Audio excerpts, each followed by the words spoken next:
Maintenant, on va nommer les cétones. Les cétones, par opposition aux aldéhydes, peuvent se retrouver partout dans la chaîne. Encore là, ça va être un carbonyle qui va être dans le milieu de la chaîne. Souvent, je dis aux élèves, aux extrémités des molécules, on va retrouver les aldéhydes, mais dans le milieu des molécules, on va retrouver des cétones. Okay?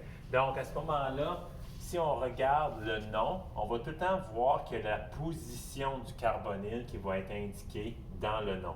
Donc, si on lit ça, butane, butane, c'est 4 carbones. On les numérote comme on veut parce qu'on est en train de tracer le composé. À la position 2, je vais ajouter un carbonyle, l'acétone. Et à la position 3, je vais ajouter un premier méthyle. Et à la position 3, je vais ajouter un deuxième méthyle.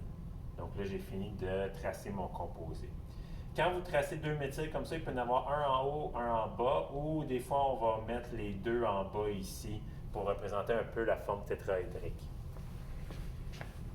Ensuite, cela dit, pouvez-vous me nommer... Oh, j'ai une idée.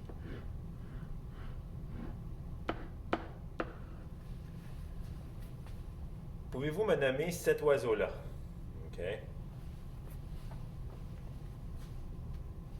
Donc, premièrement, ici, la chaîne principale va être le cycle. Aussitôt qu'on a un cycle, c'est la chaîne principale. Il y a 6 carbones, donc c'est du cyclohexane. Ensuite, on sait que ça va finir avec on avec la position. Normalement, dans un cycle, si j'avais seulement une chose, je n'aurais pas besoin de mettre le 1 parce que ce serait sous-entendu que ce serait du cyclohexane 1 on, fait qu'on ferait juste écrire cyclohexanone. Parce que j'ai des ramifications, donc parce que j'ai plus qu'une chose, je dois mettre toutes les positions. Donc, bien sûr, on va donner le plus petit numéro possible à notre groupement fonctionnel. Donc, cyclo 1 on. Et on va donner ensuite les autres numéros. Peu importe dans quel sens qu'on tournait, ça nous donnait tout le temps le 2 et le 6 pour la position de ces embranchements-là ici.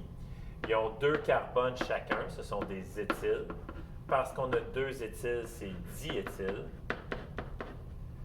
Donc, ça serait du 2,6-diéthyl cyclohexane 1 on. Ensuite, qu'est-ce qui arrive lorsqu'on a plus qu'une cétone?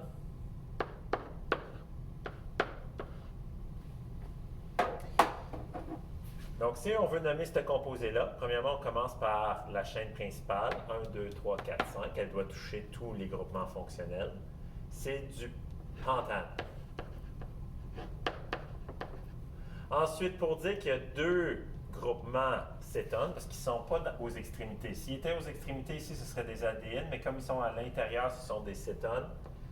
Donc, on va écrire dione. Ensuite, on va indiquer les positions. Je dois choisir la numérotation qui donne le plus petit numéro possible.